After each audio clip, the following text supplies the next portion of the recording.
शुभदं त्रितापहरणं लोकनाथ चरणं भज मम मनः ब्रह्मचारीति नाम परम सुखदाम अहनिर्शान्तरे जप मम मनः।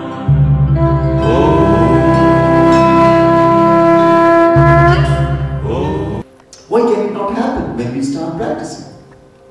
Why we have to wait so long and longer and longer? Why? Because of the simple fact that you are basically expecting a high voltage current to just dawn into you, to descend into you. But do you have the body ready to stand it? Do you think that when that high voltage will pass through your body and through your nervous system and through your nerves can stand it? It will be shattered into pieces. You will turn mad. You will be a wreck. You cannot hold it together. So the important thing is this: how over a consistent long period of time you gradually make or prepare your physical, mental, emotional, intellectual body purged of all its impurities. All sadhanas have only one goal. All kinds of sadhanas, every technique the world has ever adopted or known, they have only one purpose: purification of our system, purification of our mind. Until such time the mind is purified, until such time the body's every cell is purified, we cannot attain to that state which is natural in us. We are not going to reach God, because God is not a reachable thing. We are not even born to attain God, because God is not something attainable. We don't have to achieve God, because God is not an achievable a degree or money or anything external to us. God is something, again if you say, you can't even know God, because He is not within the limits of knowableness. God is unknowable, unattainable, unachievable.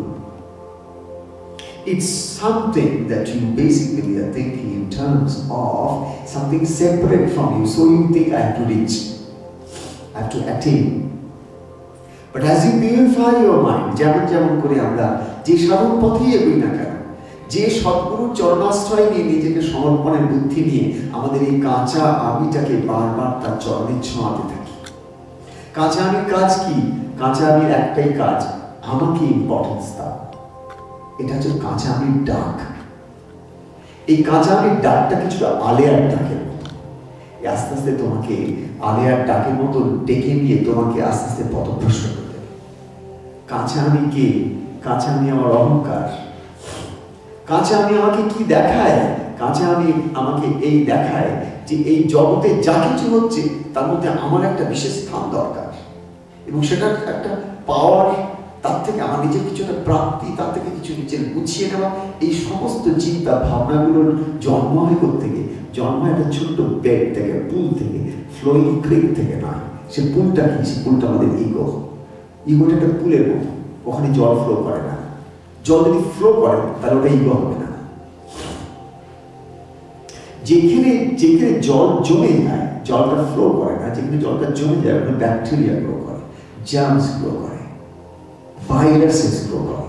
ঠিক তেমনি আমাদের মনের স্তরে যখন আমরা ওই অহংকারের মধ্যে বদ্ধ হয়ে যাই, তখন সবসময় ভাবি আমাকে কি বলছে, আমাকে আমি আমি আমি কবে পাবো, আমাকে সবাই কবে ভালো বলবে, আমাকে সবাই কবে ইম্পর্টেন্সটা দেবে, আমার স্বীকৃতিটা কবে তৈরি হবে, আমার স্ট্যাটাসটা, আমার প্রেস্টিজটা, আমার পজিশনটা কবে এস্টাবলিশ হবে।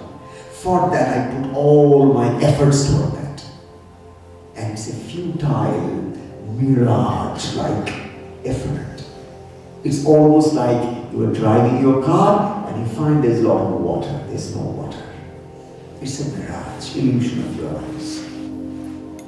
Each one of us, as long as we are bound by that small, shallow pool of egocentric understanding of life, we are continuously being cropped by that image, which is an illusion of the mind. এই যে বাবা লোকনাথের জীবন আমরা আলোচনা করে কি পাবো? বাবা বললেন, ওরে পাহাড় পর্বত বন জঙ্গল ঘুরে তোদের ঈশ্বরের সঙ্গে আমার সাক্ষাৎকার করো না। বাবা বলছেন অদ্ভুত কথা, এমন কথা বড় বড় শোনা যায় না। বাবা বলছেন পাহাড় পর্বত বন জঙ্গল ঘুরে তোদের ঈশ্বরের সঙ্গে আমার সাক্ষাৎকার হলো না, আমি দেখলাম আমাকে নিজেকে। আমরা সবাই ঈশ্বর দর্শনের জন্য চেষ্টা করি, আমরা সবাই ঈশ্বরকে দর্শন করতে চাই। বাবা বললেন পাহাড় পর্বত বন জঙ্গল ঘুরে তোদের, এই কথাটা ব্যবহার করেছে, তোদের ঈশ্বরের সঙ্গে আমার সাক্ষাৎ হলো। তাহলে কার সঙ্গে সাক্ষাৎ হলো? এত কঠিন তপশ্চর্যা করলেন, এত কঠিন সাধনা করলেন, এত বছর হিমালয়ে ওনার শরীরের উপর বরফ জমলো, আবার সেগুলো গলে গলে জল হয়েছে। বাবা বলছেন যে এই শরীরের উপরে কত বরফ জমেছে, আবার গলে জল হয়ে গেছে। তপস্যার মধ্যে তিনি লীন হয়ে আছেন, সমাধিতে তিনি মগ্ন হয়ে আছেন, সমাধিতে তিনি ডুবে আছেন। আর এই সমগ্র সাধনার যেটা পিনাকল, একদম ফাইনাল স্টেজ, সেখানে তিনি কি বলছেন? তোদের ঈশ্বরের সঙ্গে আমার সাক্ষাৎ হলো। তার কার সঙ্গে সাক্ষাৎ হলো? তুমি এতদিন তাহলে করলেটা কেন? কি পেলে? আমার ছোট্ট কথার উত্তর দিয়েছে, আমি পেলাম আমাকে।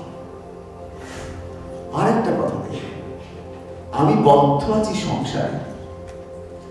যে আমি সংসারের আমি, সে কিন্তু বদ্ধ আমি। সংসারের মধ্যে যে আমি একবার লিপ্ত হয়ে যায়, সংসার জিনিসটা কি? সংসার জিনিসটা কিন্তু আমাদের সকলের ধারণা, এই যে স্বামী স্ত্রী সন্তান আদি নিয়ে, মা বাবাকে নিয়ে আমরা যেখানে বাস করি সেটাই সংসার, তাই না? বেশিরভাগ আমাদের কাছে সেরকম পারসেপশন আছে না? তাই কি আমি কি ভুল বলছি?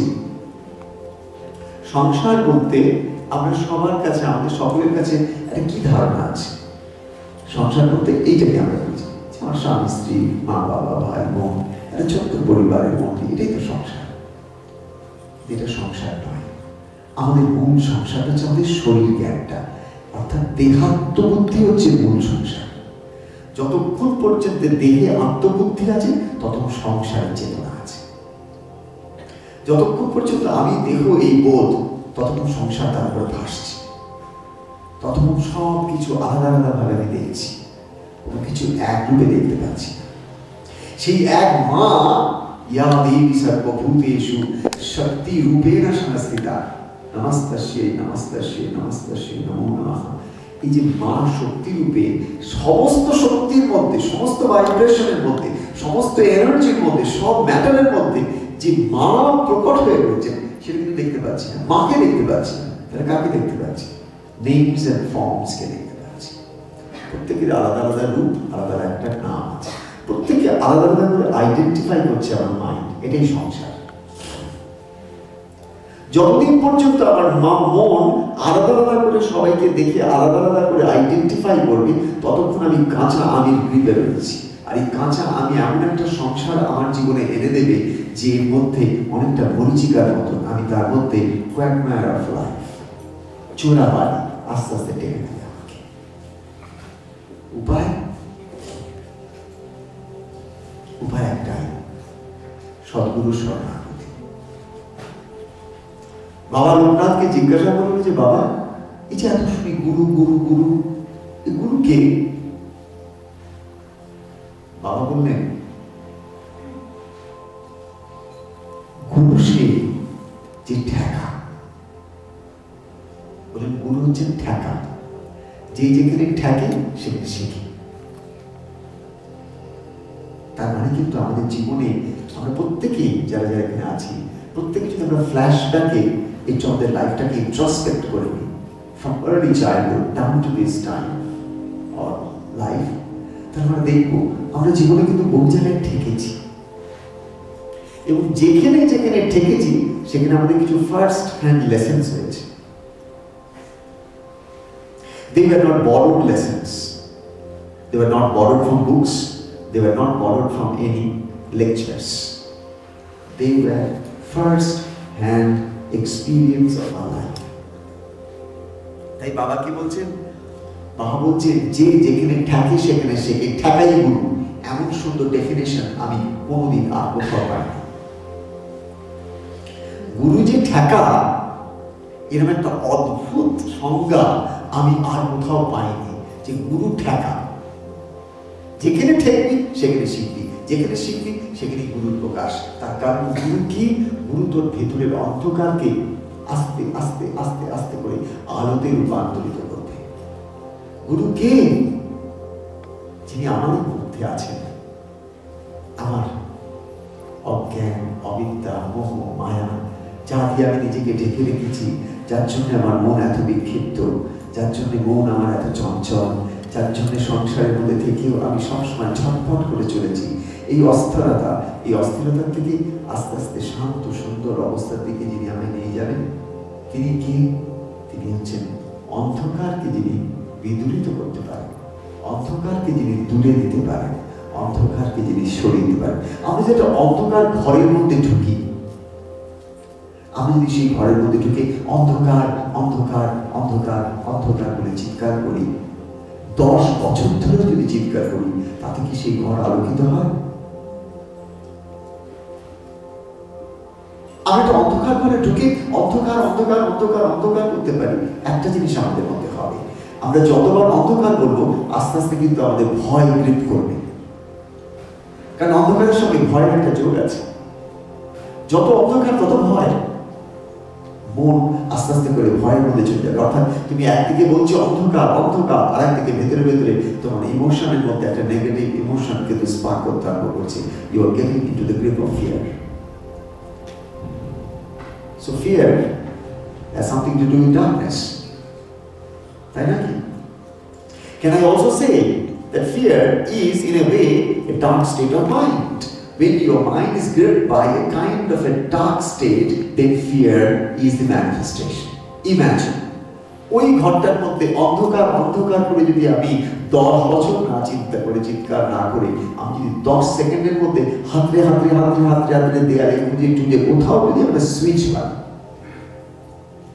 যদি চতুর্দিকে হাতড়ে হাতড়ে খুঁজে খুঁজে কোথাও যদি একটা ছোট্ট দেশটায় বাক্স পাই, তাহলে কি করতে পারি? আমি সেই সুইচটাকে যখনই অন করবো সমস্ত ঘরটা লাইটেড হয়ে যাবে। আমি যদি একটা দেশলাইট টুকরো পাই, সেটা দিয়ে আমি একটা ছোট্ট দেশলাইটকে যদি ক্ষণিকের জন্য জ্বালিয়ে নিই, তাতেও কিন্তু আমার চোখের সামনে ঘরের অন্ধকার বিদূরিত হয়ে যাবে। আর যে মুহূর্তে ঘরের অন্ধকার বিদূরিত হবে, সেই মুহূর্তে আমার জ্ঞান হবে যে ঘরের মধ্যে কি আছে কি নেই। Should I be afraid or not? তাহলে জিনিসটা কি বলবো? জিনিসটা এইটাই দাঁড়াচ্ছে, আমি ফিয়ারটাকে তৈরি করছি কি দিয়ে? আমি ফিয়ারটাকে তৈরি করছি আমার নেগেটিভিটি দিয়ে। এই নেগেটিভিটিটা কি জিনিস? It's a state of my mind, in darkness, in illusion. তো এই যে একটা অন্ধকারাচ্ছন্ন অবস্থা, এই অন্ধকারাচ্ছন্ন অবস্থায় ওই যে ইগনাইটিং দ্য লাইট, ওই ইগনাইটিং দ্য লাইটটা কি করেন? গুরু করেন, সব গুরু করেন। তাই আমাদের ভারতবর্ষের বুকে যে সাধনার পরম্পরা নেমে এসেছে, এই সমস্ত আধ্যাত্মিক চেতনার সাধন জগৎটা গুরুমুখী বিদ্যা বলা হয়েছে। গুরু থেকে শিষ্য পরম্পরায় নেমে এসেছে। গুরু তিনি, যিনি সেই আলোক দর্শন করেছেন, দর্শন করে সে আলোক হয়েছেন, সেই আলোক হয়ে তিনি শিষ্যের মধ্যে আবার সেই আলোককে সঞ্চারিত করতে পারেন তিনি। আর এই যে জীবনের মধ্যে প্রত্যেক দিন এত রকমের যে আমাদের লেসন্স অফ লাইফ ঠিকে ঠিকে ঠিকে ঠিকে শেখা, যত আমরা বলি না যার যত বয়স হয় সে তত ওয়াইজ হয়। বয়সের সাথে সাথে ওয়াইজ হই কেন আমরা? কেন যে যত বয়স হয় যার সে তত থেকে থেকে শেখে। একটা ইয়াং ছেলেকে তুমি একটা কিছু বলবে, সঙ্গে ওই ছেলেটা যখন 7 বছর বয়স হবে তখন I do believe it because I have seen it happening. But when he's hardly 15, he doesn't have to believe it. Why should he believe it? Because he's not backed up by any of his experience. Why should he? Just because you say, there's no reason why he should believe it. It's your reason, it's your experience, which has nothing to do with his personal experience. Why should he vouch it as his own? So he denies it. But the same person when he grows old, having gone through the worst odds of life, the roller coaster of life, then what happens? His language changes. He becomes wise. Now he thinks before he talks. বাবা একটা অদ্ভুত কথা বলেছিলেন, বলেন এই সমগ্র পৃথিবীতে 3 রকমের মানুষ আছে। এটা আজকে আমাদের প্রত্যেকে যেন মনে থাকে। আর বেশি সময় তো আমি আর পাবো না। আমাদের সমগ্র বিশ্বে যত মানুষ আছে, সাদা কালো লাল হলুদ বলে কিছু নয়। ভারতীয় কি আমেরিকান এমন কোনো কথা নেই। সমগ্র বিশ্বের যত মানুষ আছে, বাবা 3টে ক্যাটাগরিতে ভাগ করে দিয়েছে। ক্যাটাগরি এ কি? ক্যাটাগরি এ হচ্ছে যারা কোনো কিছু করার আগে চিন্তা করে।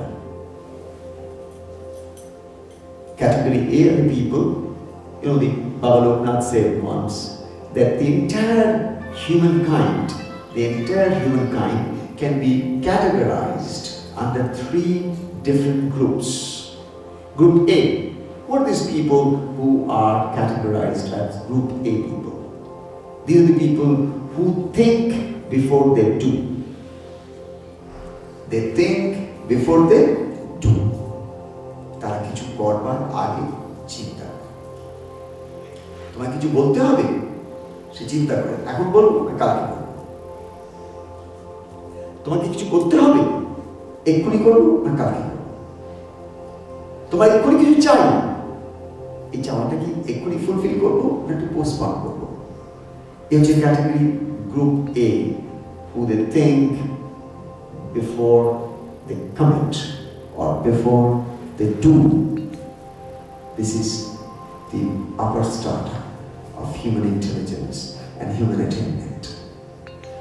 Group B, what is people? যারা গ্রুপ বি তে পড়েছে, এরা সেই মানুষ যারা করার পরে চিন্তা করে।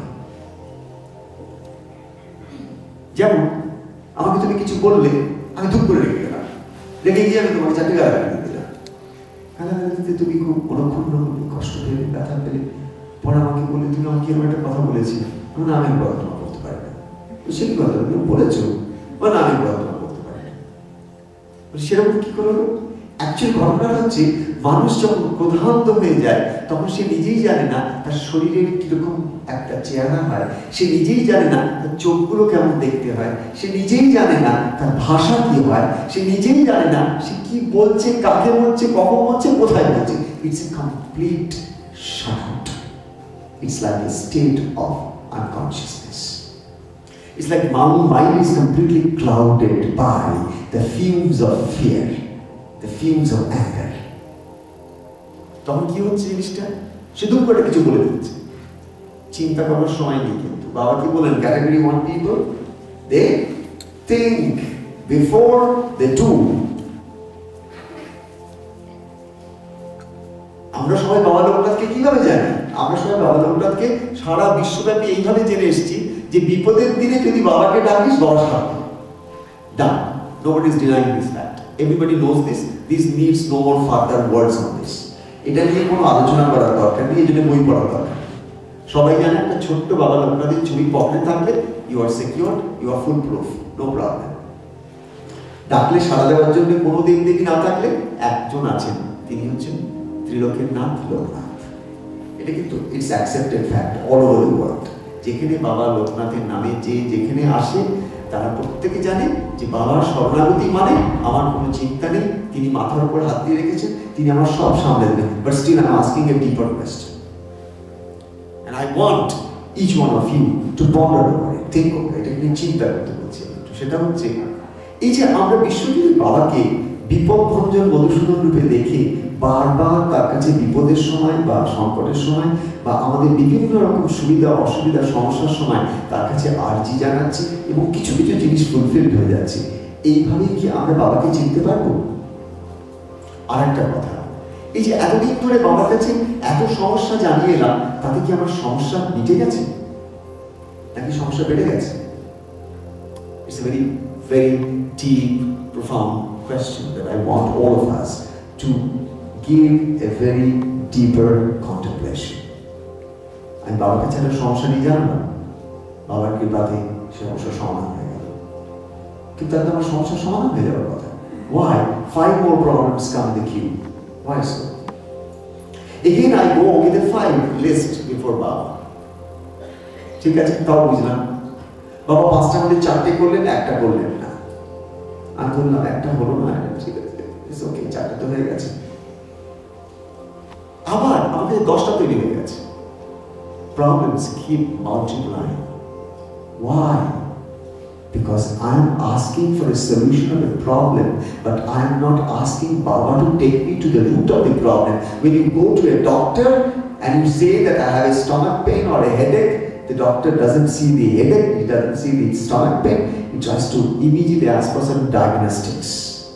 Go for check 1, 2, 3. Bring all these diagnostic results, then I'll talk to you.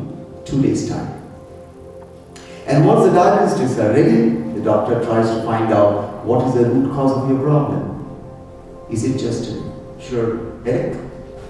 Or the headache is caused due to some other factor? Once the doctor knows what is the cause of your problem, the doctor never goes to take care of the problem, but the doctor goes to take care of the root of the problem. And if the problem has been taken care of the root, then the problems disappear. Same is the story of our spiritual journey too. We are time and time again coming to Baba to solve the problem, which is just like we are asking Baba to prune the plant, but what about the roots? So here it is, Baba is saying, the second category of people are the ones who do something, say something, and then they think about it. And what is their thinking? Repenting or regretting. Most people's life are filled with repentance, remorse, and regrets. There was a great sage in Tibet by name Milarepa. He was considered to be the Buddha after Lord Buddha. And this great sage and ascetic, throughout his life he did such penance unbelievable to human history. And at the end, when he was leaving his body, তখন ওনাকে ওনার যারা শিষ্য ছিলেন তার পাহাড়ের উপরে থাকতেন, উনি সেখানে গিয়ে তার কাছে গিয়ে জিজ্ঞাসা করছেন যে could you give us your parting message to humanity, because you're going to leave your body in a few seconds. You know what he said? He said 2 words. I want to live my life without regrets, and I want to die without regrets. I want to live my life without regrets, and I want to die without regrets. How many of us can really think that we would live a life where we will not live with regrets? How many of us have a plan in our mind that a day has to come when I have to leave this body? But can I leave this body smilingly without a regret? Or I'll have some backlogs to clear? Here is this question that Baba is putting to all of us. Category B are the people who do and then think. Then category C is the most beautiful people. They don't think before and they don't think after, and they keep doing things. A huge population of more than 7.5 billion all over the world basically could be safely categorized under category C. And that is the reason we live in a world which is threatened with every kind of fear that you can possibly conceive in your mind. Because these are the people who never think before, never think after, and they only do. Then what is the spiritual course? Before I conclude, I want to have all of you carry back from here. You've come here, you need to take something from here. You have to make sure that when you leave these beautiful premises of this beautiful temple, your inner temple, your inner shrine, your inner heart has to have something to work with on a daily basis. What's that? Find out which category you belong to. Do you belong to category C? Do you belong to category B? Do you belong to category A? Which category do you belong? Accordingly, you must focus your mind to work, work, work incessantly, relentlessly. How long? So long you reach a point where you can think and you can act consciously and mindfully. What will happen out of it? You will not regret. The beauty is this: if you can consciously think and act consciously, do things consciously, so that you know that there is a doer within you. You don't do things. You become conscious of the inner doer. You become conscious of the indwelling spirit that is there, which is called as Antaryami, Antaratma. ওই যে অন্তরাত্মারূপে আমার মধ্যে যিনি রয়েছেন, আমার আত্মস্বরূপে যিনি রয়েছেন, তিনি আমাকে দিয়ে সবকিছু করিয়ে নিচ্ছেন। আমি কিছু করছি না। তাই আমি যাই করি না কেন, তার জন্য যেন আমি নিজেকে সুখী দুঃখীর মধ্যে না রাখি, তার প্রসন্নতা বিধানের জন্য আমি কাজ করছি, এটাই আমার স্মরণে থাকে। আমি যেটাই করি না কেন, আমি চেষ্টা করবো সে কাজটা সর্বাঙ্গ সুন্দর করার, সব থেকে সুন্দর করার। আর তারপরে আমি কি করবো? সেই কাজের যা কিছু ফলাফল আমি তার চরণে অর্পণ করে দেবো। যে ঠাকুর, তুমি আমাকে দিয়ে কাজ করিয়ে দিলে, এর ফলাফল আমি তোমার চরণেই দিয়ে রাখলাম, তুমি যেটা ভালো বোঝো সেটা আমাকে দিই। এতে কি হলো? তোমার কর্মের বন্ধন হলো না। তুমি যদি কোনো একটা ফল প্রেসক্রাইব করে তার কাছে দাও, এই ফলটা হোক, তিনি তো সেই ফলটা দেবেন, কিন্তু তোমার কর্মের বন্ধন হবে। তার কারণ সেই ফলটা তুমি অহংকার দিয়ে পেড়ে দিয়েছো। নিরহংকারের ফল কি? নিরহংকারের ফল হচ্ছে তোমার যেটা মঙ্গল মনে কর, তুমি আমাকে তাই দিও। কি আর চাহিব বলো হে মন প্রিয়, তুমি যে শিব তাহা বুঝিতে দিও। বলিব না রেখো সুখে, চাহো যদি রেখো দুঃখে, শুধু আমার ভাবনা প্রিয় তুমি ভাবো, তুমি যে শিব তাহা বুঝিতে দিও। আমার সারা জীবনের একটাই সিদ্ধি হোক। সেটা কি সিদ্ধি? তুমি শিব। শিব মানে কি? কল্যাণ। শিব মানে কি? মঙ্গল। শিব মানে কি? যা কিছু সদা শুভ্র সুন্দর আনন্দ শান্তি, সেটা হচ্ছে শিব। সত্যম শিব সুন্দর। যা কিছু সত্য, যা কিছু চিরন্তন শাশ্বত সুন্দর, যার সৌন্দর্যের মধ্যে কোনো কলুষতা নেই, যে পবিত্রতায় কোনো অপবিত্রতার ছোঁয়া লাগতে পারে না। সেটা কিরকম? আকাশপথ। আকাশে তুমি কোনো কালিমা দিতে পারবে? বলে চাঁদের কালিমা আছে, আকাশের কোনো কালিমা আছে? এই মুহূর্তে নীল, তো এই মুহূর্তে হলুদ, কত রং খেলছে। সন্ধ্যেবেলার আকাশের দিকে তাকিয়ে দেখবে কত রঙের খেলা, আবার পরের মুহূর্তে কোনো রং নেই। সমস্ত রং আসে যায়, আকাশের কোনো রং নেই। ঠিক তেমনি আমাদের অন্তর আকাশেরও কোনো রং নেই, ঠিক তেমনি আমাদের অন্তর আত্মারও কোনো রং নেই। তো সেই তাকে, তার কাছে পৌঁছানো, তাকে পাওয়া, এটাই আমাদের জীবনের মূল একমাত্র উদ্দেশ্য। যে কারণে আমরা এই মানব শরীর নিয়ে এসেছি, যে কারণে আমরা পৃথিবীতে এসেছি, সে কারণ বা উদ্দেশ্য একটাই। প্রত্যেক দিন আমরা যা যা করে যাচ্ছি, যে যে অবস্থায় আছি, যার কাছে যে কর্ম নির্ধারিত হয়েছে, সেই কর্ম, সেই স্থান, সেই সংসার, তার মধ্যে থেকে ধৈর্য ধরে সমস্ত কিছু সহ্য করে যাওয়া। কারণ সহ্যই ধর্ম। তাই ঠাকুর শ্রীরামকৃষ্ণ বলেছিলেন, যে সয় সে রয়, যে নাশ হয় সে নাশ হয়। সংসার একটা এমন জায়গা, প্রতিনিয়ত তোমাকে ধৈর্য ধারণ করে থাকতে হবে, তা না হলে তোমার পায়ের তলায় মাটি সরে যাবে। তুমি যত ধৈর্য ধারণ করবে, তত ঈশ্বর তোমার প্রতি প্রসন্ন হবেন, তোমাকে তিনি আরো শক্তি দেবেন। ধৈর্য দিয়ে আস্তে আস্তে তুমি তোমার সাধন পথে এগিয়ে যাবে। সে সাধন পথটা কি? সে সাধন পথ হচ্ছে নিজের অন্তরটাকে শুদ্ধি করে নেওয়া, পরিষ্কার করে নেওয়া, শোধন করে নেওয়া। যেমন যেমন সেটা হয়, তেমন তেমন আমরা আনন্দ পাই।